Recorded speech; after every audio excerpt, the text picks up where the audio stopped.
দর্শক, এই পর্যায়ে আপনাদেরকে বাজার দরের খবর জানিয়ে দিতে চাই। রাজধানীর কারণ বাজারে রয়েছেন আমাদের সহকর্মী প্রিয়সতী খান। প্রিয়সতী, শুভ সকাল। বাজারে যারা আসছেন তাদের সকালটা কতটুকু শুভ হচ্ছে?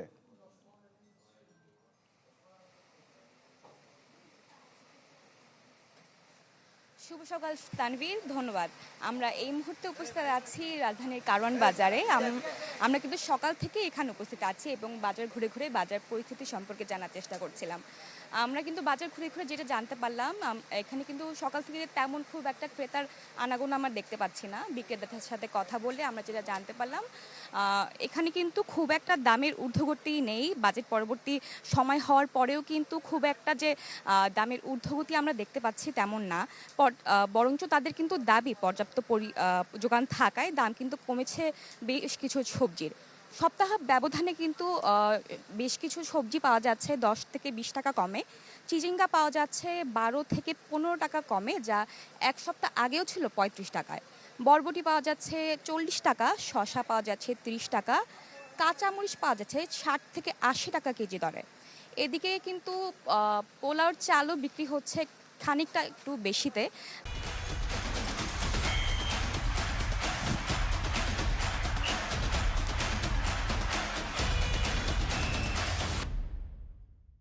যা গত সপ্তাহে ছিল 160 টাকা, এবার কিন্তু বিক্রি হচ্ছে অলমোস্ট 165 টাকাতে। অন্যদিকে কিন্তু মাংসের বাজারেও আমরা কিছুটা ঊর্ধ্বগতি দেখতে পাচ্ছি। কেজিতে কিন্তু অলমোস্ট 10 টাকার মতন করে বেড়েছে ব্রয়লার মুরগির দাম, যা বেড়ে 160 টাকাতেই বিক্রি হচ্ছে। গরুর মাংসের দাম কিন্তু 800 থেকে 850 টাকায় বিক্রি হচ্ছে এবং খাসির মাংস কিন্তু পাওয়া যাচ্ছে 1200 থেকে 1300 টাকায়। অন্যদিকে কিন্তু যে পোলাও চালের দামটা ছিল সেটা কিন্তু সব জায়গায় আমরা ঊর্ধ্বগতি লক্ষ্য করতে পারছি। মশলার বাজার কিন্তু একটু স্থিতিশীল আছে এবং মশলার যে দামটা আছে সেটা কিন্তু অপরিবর্তিত আছে। এছাড়া কিন্তু দেখা যায় বাজেট পরবর্তী সময়ে কিন্তু একটা দামের ঊর্ধ্বগতি আমরা দেখি, কিন্তু অন্যদের সাথে কথা বললে, ক্রেতাদের সাথে কথা বললে আমরা যা জানতে পারছি যে এবার কিন্তু খুব একটা ঊর্ধ্বগতি আমরা দেখতে পাচ্ছি না, যেটাকে আমরা খুব বাজেটের পরপরই দেখতে পারি যে একটা দামের ঊর্ধ্বগতি হয়। কিন্তু ক্রেতারা বলছেন, ক্রেতারা কিন্তু বলছেন যে খুব একটা ঊর্ধ্বগতি আমরা দেখতে পাচ্ছি না। তো এই জন্যই আমরা বলতে চাই যে খুব একটা ভালো সময় যাচ্ছে বাজার পরিস্থিতির। এই ছিল এখানকার সর্বশেষ পরিস্থিতি। দরদামের মধ্যে কিছুটা সামঞ্জস্য রয়েছে। প্রিয়সতী, ধন্যবাদ আপনাকে। দর্শক, আমাদের সঙ্গে আরেক সহকর্মী যুক্ত হয়েছে নরসিংদী থেকে। নরসিংদী খবর জানবো, HM জাকির জানাবেন সেখান থেকে।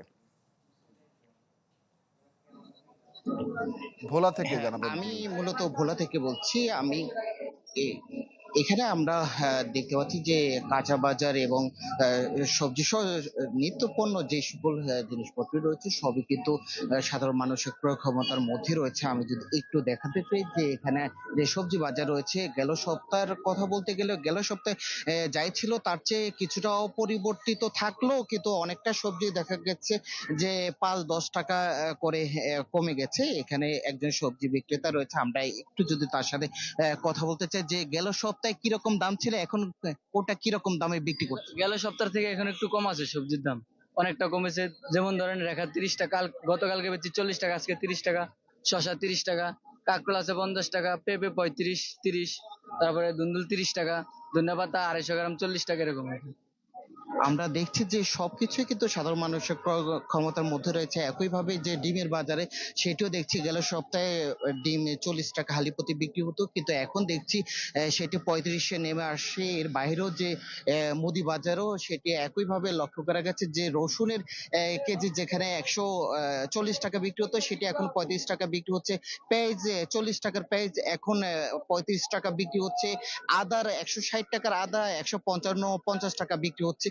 এভাবে কিন্তু আমরা সবকিছু দেখছি যে কিছুটা কমের দিকে। এর বাইরে যে মাছের বাজারের কথা বলতে গেলে সেটি হয়তো কিছুটা পুকুরের মাছ যেটি পাঙ্গাস, রুই এই সকল মাছগুলো কিছুটা অপরিবর্তিত রয়েছে, কিন্তু নদীর মাছ তুলনামূলক দাম অনেকটা বেড়েছে। ইলিশের কথা বলতে গেলেও অনেকটা আকাশচুম্বী যে ১ কেজির মাছটি বিক্রি হচ্ছে ৪,০০০ টাকা, ৩,০০০ টাকা, বা কোনো মাছ কেজির উপরে উঠে গেলে সেটি ৫,০০০ টাকাও কেজি প্রতি বিক্রি হচ্ছে। এইভাবে কিন্তু মাছের বাজার, বিশেষ করে নদীর মাছের তুলনামূলক অনেকটাই দাম বেশি দেখা যাচ্ছে। আর মাংস বাজারও অনেকটা অপরিবর্তিত রয়েছে, মুরগির বাজার সেটিও অপরিবর্তিত রয়েছে। এর বাইরে যে সকল সবজি বাজারগুলো আমি শুরুতে যেটি বলেছি, এক কথায় সাধারণ মানুষের ক্রয় ক্ষমতার মধ্যেই রয়েছে, যেটি অনেকটা কৃষকেরও কিন্তু অনেকটা মাথায় হাত, কেননা তারা কষ্ট করে তাদের অর্জিত ফসল তারা ন্যায্য মূল্য পাচ্ছে না।